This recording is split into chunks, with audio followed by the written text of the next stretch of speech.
नमस्कार, मैं अमित गोदियाल और आप देख रहे हैं उत्तराखंड हलचल। तो इस समय श्रीनगर में हम लोग मौजूद हैं और फिर से एक बार मूल निवास और भू कानून की जो मांग को लेकर श्रीनगर में एक रैली की जा रही है। बस सवाल यहाँ पर ये है, मैं तस्वीरें आपको जरूर दिखाता हूँ। जो पीछे हमारी आप तस्वीरें देखेंगे, जो लोग हैं वो यहाँ पर पहुंच रहे हैं। बस सवाल यहाँ पर बहुत बड़े खड़े होते हैं। ये श्रीनगर वही भूमि है जहाँ से अंकिता भंडारी जो बेटी थी इस प्रदेश की वो आती है। और दूसरी चीज, ये एक ऐसी भूमि है जहां पर कई ऐसे लोग पैदा हुए जिन्होंने उत्तराखंड आंदोलन से लेकर कई आंदोलन में हिस्सा लिया अपने देश के लिए, जिन्होंने अपनी जीवन दांव पे लगा दिया, बलिदान कर दिया। ये वो भूमि है। पर उसके बाद जो संख्या बल है वो ये दिखाता है कितनी फिक्र है उत्तराखंड के लोगों को उत्तराखंड की। लूसन भाई, जो संख्या मैं देख पा रहा हूं, इससे ज्यादा संख्या हमने कोटद्वार में देखी थी, उससे ज्यादा हमने संख्या हल्द्वानी में देखी थी। क्या हो गया है श्रीनगर के लोगों को? क्या लगता है आपको कि ये जो रैली है, युवाओं की संख्या सबसे ज्यादा यहाँ नजर आती है? यहाँ के लोगों का कहना यह है कि राजनीति करने के लिए आप लोग आए हैं। क्या अंकिता के नाम पे राजनीति हो रही है? मूल निवास के नाम पे राजनीति हो रही है? इससे पहले आप लोग कहाँ थे? ये सुनने को मिलता है। क्या कहेंगे इसको लेकर? देखिए, ये बहुत एक डराने वाला दृश्य है कि हमारा जो गढ़वाल का केंद्र बिंदु है श्रीनगर, वो क्या मजबूरी हो गई है वहां की जनता की, किन लोगों ने उनका मुंह बंद करा दिया कि वो घर से निकल नहीं पा रहे हैं। एक और जहां मूल निवास स्वाभिमान महारैली पूरे प्रदेश भर में हजारों की संख्या में लोग आ रहे हैं, चाहे वो टिहरी में हो, चाहे वो देहरादून में हो, हल्द्वानी हो, कोटद्वार हो, भिकियासैंण हो। वहीं जब श्रीनगर में जहां मेन जो उत्तराखंड जब आंदोलन चल रहा था, तो श्रीनगर पौड़ी में लगातार बड़े बड़े आंदोलन हो रहे थे और अभी भी पौड़ी में जन संघर्षों के नाम पे हजारों लोग अभी भी सड़कों में आ रहे हैं। तो इस श्रीनगर भूमि को क्या हो गया? वो भूमि जहां अंकिता भंडारी के हत्याकांड के बाद जिस भूमि में पूरी क्रांति हो गई थी अभी कुछ समय में, जब ये पूरा हत्याकांड हुआ था, उसके बाद अभी ताजी घटना है जब धरने से बैठे पे हमारे पत्रकार भाई आशुतोष नेगी को उठा दिया गया था। हमने हालात देखे कि वहां भी सड़कों में लोग उस समय भी आए नहीं, और उसके बाद अभी भी ये हालात हैं कि श्रीनगर में लोगों को पता नहीं क्या डर हो गया है कि वो घरों से बाहर आने में हिचकिचा रहे हैं। डर किसका है लूसन भाई? ये सीधे पूछूंगा, क्योंकि मैंने ये भी सुना है कि भाजपा का एक कार्यक्रम भी रखा गया है, शायद कीर्तन मंडली को बुलाया गया है। अब ये याद रखिएगा, देहरादून में भी ऐसी दृश्य हुआ था कि एक जगह जब यहाँ पर मूल निवास की रैली थी तो भाजपा का कार्यक्रम रैली वहां पर की जा रही थी, जिसे मोदी है ना की रैली थी। अब सवाल यहाँ पर है, कीर्तन मंडली को बुलाया गया है, ऐसे मुझे पता चला है। इस पर क्या कहेंगे? हर बार जहाँ कार्यक्रम होता है वहां पर पैरेलल कार्यक्रम। देखिए, हम जबकि कोई विधानसभा घेराव टाइप का कार्यक्रम नहीं किया हमने देहरादून में, तब भी उन्होंने पैरेलल कार्यक्रम किया और हमने ऐसा भी नहीं बोला कि हम बीजेपी के खिलाफ कार्यक्रम कर रहे हैं। हम तो मूल निवास स्वाभिमान रैली कर रहे थे। तो भारतीय जनता पार्टी को के अगर भारतीय जनता पार्टी भी चाहती है कि हमें प्रदेश में मजबूत भू कानून लागू होना चाहिए था, तो उन्हें तो सहयोग करना चाहिए था इन रैलियों में, परंतु वो पैरेलल में प्रोग्राम रख रहे हैं। इसका मतलब ये है कि भारतीय जनता पार्टी नहीं चाहती कि इस प्रदेश में पहाड़ियों की बात हो, हिमालय के लोगों की बात हो, उन लोगों की बात हो जो इस पहाड़ को बदलना चाहते हैं। भारतीय जनता पार्टी के लोग नहीं चाहते कि इस प्रदेश में मजबूत भू कानून और मूल निवास लागू हो। इसलिए वो बार बार जब भी कोई कार्यक्रम होता है, मूल निवास स्वाभिमान महारैली होती है, उसके डर से पैरेलल में उसी शहर में प्रोग्राम रख देते हैं। हर जगह जहां भी हमने कार्यक्रम किए, वहां पैरेलल में भारतीय जनता पार्टी ने अपना एक कार्यक्रम चलाया। और मैं तो ये कहना चाहूंगा, एक आदमी जो भी यहाँ आया, एक मात्र शक्ति जो हमारी आगे आई है, ये भी हमारी बहुत बड़ी शक्ति है, क्योंकि लगातार हम देख रहे हैं कि लोग जिस दिन इस प्रदेश में मूल कानून और मूल निवास के मुद्दे पे अगर एक आदमी आना बंद कर देगा, उस दिन हमें चिंता करनी चाहिए। परंतु ये लोग भी काफी हैं क्रांति करने के लिए। जो देहरादून में सड़क आई थी, वो लोग बहुत क्रांति करने के लिए। तो इस प्रदेश में भारतीय जनता पार्टी ये ना सोचे कि हमने यूसीसी ला गया तो उत्तराखंड की जनता घर में बैठ जाएगी और मूल निवास भू कानून की मांग नहीं करेगी। परंतु हाँ, चिंता करने की बात यह है कि श्रीनगर जैसी जगह में जो आंदोलन की एक बहुत महत्वपूर्ण भूमिका रही है, वहाँ ऐसी क्या मजबूरी रही है। और मेरी एक श्रीनगर की जनता से अपील है कि जनता, आप देखो, जनता तो सर्वोपरि होती है और उसको समझना चाहिए। अगर आपका पहाड़ी नहीं रहेगा तो क्या राजनीति करोगे? आपका अस्तित्व संकट में है। कल श्रीनगर की हम स्थिति देख चुके हैं कि धीरे धीरे करके भारी माफिया आ रहा है, जमीनें ले रहा है। यहाँ तमाम तरह के जब छात्र संघ चुनाव होते हैं तो अन्य राज्य के लोग यहाँ गुंडागर्दी करके चले जाते हैं और हमारे लोगों को पीटते हैं। तो आप किस तरह से श्रीनगर को हम देख रहे हैं कि किस तरह से श्रीनगर के जो हालात हैं वो भविष्य में और भी ज्यादा चिंताजनक हो जाएंगे। और अगर शहर मुर्दा हो गया तो उसको कोई भी नहीं बचा सकता। बिल्कुल, हमारे साथ पंत जी हैं। मुर्दा हो गए हैं ऐसे शब्द और जो ये संख्या है। पंत जी, टीवी में भी आप थे और मामूमन सारी जितनी मूल निवास की रेडियो वो आप वहां पर पहुंचे। सवाल इतना सा है, राजनीति या जरूरत, या मैं इसे कहूं षड्यंत्र का नाम दिया गया, इसमें माओवादी कहा गया, इसमें कहा गया अंकिता भंडारी को लेकर तरह तरह के भ्रम फैलाए जा रहे हैं। आशुतोष नेगी जी की गिरफ्तारी होती है। सवाल यह है, इन पूरे इस प्रकरण को आप कैसे देखते हैं? आज जो संख्या है, श्रीनगर में बार बार ये बात कह रहा हूं, आंदोलनों की भूमि रही है, बड़े वीर यहां पर पैदा हुए, अलकनंदा के तट पर ये बसा हुआ शहर। क्या लगता है आपको कि जो चीज होनी चाहिए थी इस रेली में नजर आती है? जी देखिए, उम्मीद तो हमें भी थी कि श्रीनगर वीरों की भूमि रही है, गढ़ भूमि है और यहाँ लोग ज्यादा से ज्यादा संख्या में आएंगे, लेकिन इस संख्या को देख के मुझे निराशा जरूर हुई है। लेकिन आशा अभी भी उसकी किरण बाकी है कि जब हम यहाँ से बाहर निकलेंगे शायद ये संख्या बल और बढ़ेगा। इतनी मैं आशा करता हूँ, क्योंकि हर अंधेरे के बाद एक उजाला आता है, तो हम उस उजाले के इंतजार में, हो सकता है थोड़ी देर में संख्या और बढ़े, लेकिन फिलहाल जो हमने उम्मीद की थी उस उम्मीद के अनुरूप यहाँ पे भी लोग नहीं है। बाकी देखिए, जैसे आप कह रहे हैं कि इनको हम लोगों के खिलाफ षड्यंत्र रचे जा रहे हैं, कभी बोला जा रहा है कि एक अंकिता पे राजनीति कर रहे हैं, कभी कहा जा रहा है कि मूल निवास भू कानून पर राजनीति कर रहे हैं। ये बातें हमारे कानों तक भी आई है, लेकिन क्या वास्तव में ये चीजें हमारी जरूरत नहीं है?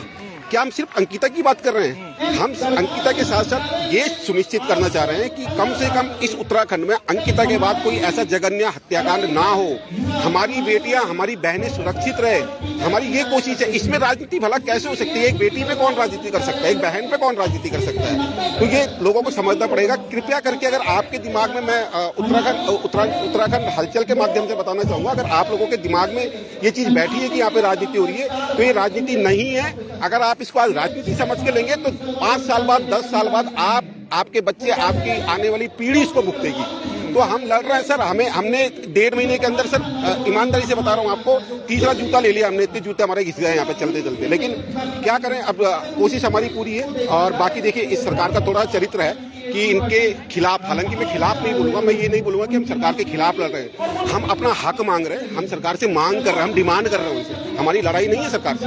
तो हम कह रहे हैं सर, हमें आप मूल निवास दे दो, भू कानून दे दो, हमारी बहन को न्याय दे दो, आशुतोष भाई को रिहा कर दो, उनके ऊपर जो मुकदमे लगाए वो हटा दो। ये हमारी छोटी छोटी मांगे हैं, इसके अलावा और भी कई मांगे हैं। अच्छा, मैं पंजी, सवाल ठीक है, सरकार से हम मांग कर सकते हैं क्योंकि अल्टीमेटली सरकार ने सब कुछ करना होता है, ये सब जानते हैं। सवाल ये है, अभी मेरी एक व्यक्ति से बात हो रही थी, वो ये बताते हैं कि वो तिलवाड़ा जाते हैं और वहां पर जब वो पर्चे दे रहे होते हैं मूल निवास के, तो एक व्यक्ति आते हैं बुजुर्ग से, उनका कहना होता है कि आप लोग यहाँ पर क्यों आए हैं और ये आप मोदी जी की छवि खराब करने का कार्य कर रहे हैं। ये मैं उस व्यक्ति की बात, जो दूरस्थ क्षेत्र में बैठा हुआ एक ऐसे गांव में एक व्यक्ति है जो मूल निवासी है, जिसका बचपन, जिसकी पीढ़ियां उस गांव में रही हैं, उन लोगों के दिमाग में यह है कि नरेंद्र मोदी जी का चेहरा है, जो चेहरा पूरे देश में है और उत्तराखंड के लिए भी वो चेहरा है। आज आप प्रचार वाहन देखेंगे तो कहीं भी किसी नेता की फोटो नहीं है मोदी जी के अलावा।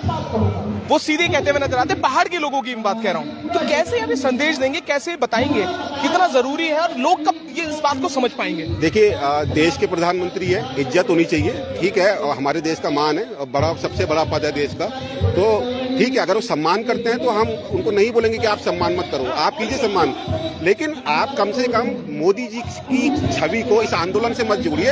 हमारा मोदी जी से कोई दूर दूर तक लेना देना नहीं है भैया।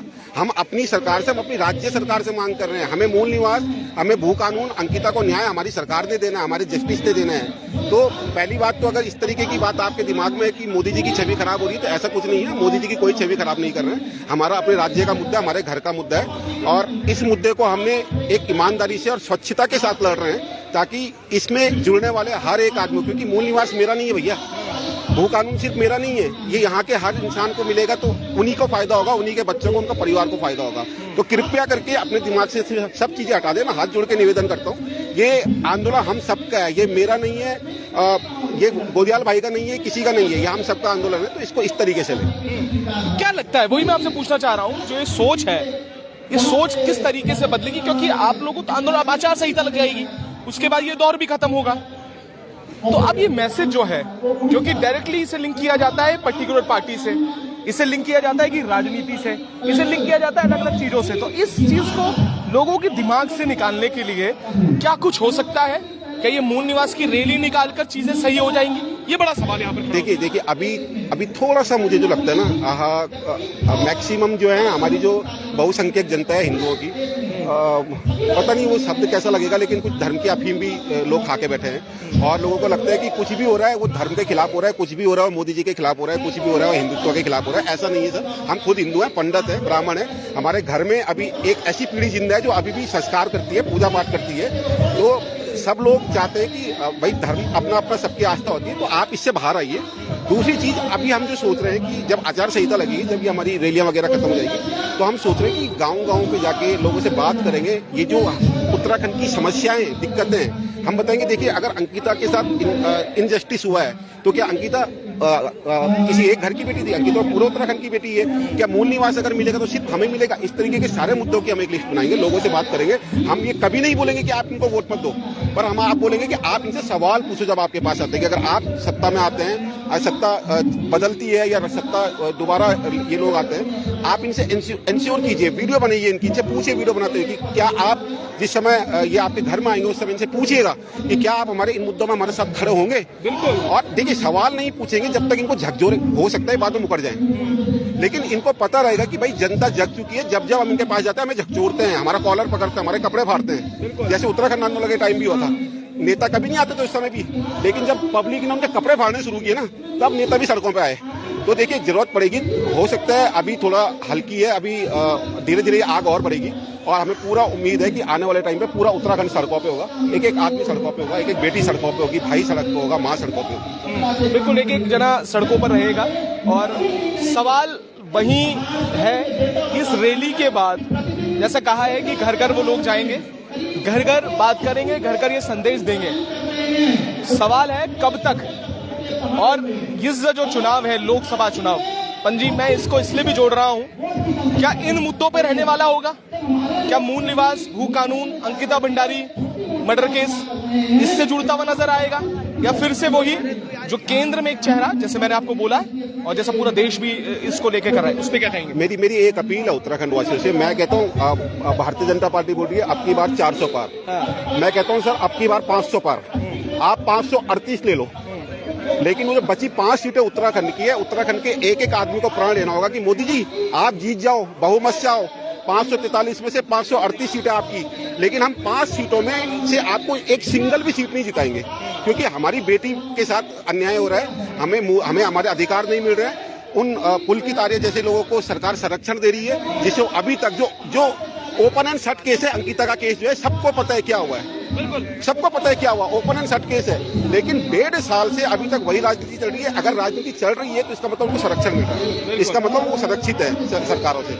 तो मैं आपसे हाथ जोड़ के अनुरोध करता हूँ प्रदेश की जनता से कि भाई अगर आपको मोदी जी को जिताने तो आप 538 सीटें जिता दो उनको। 400 पार का क्या करोगे? 500 पार जाओ, लेकिन हम 5 सीटें उत्तराखंड से आपको नहीं देंगे। ये हर एक उत्तराखंड वासी को प्रण लेना होगा। थोड़ा सा जाइएगा नितिन जी, ये युवा भी हैं और सवाल यही है सीधा।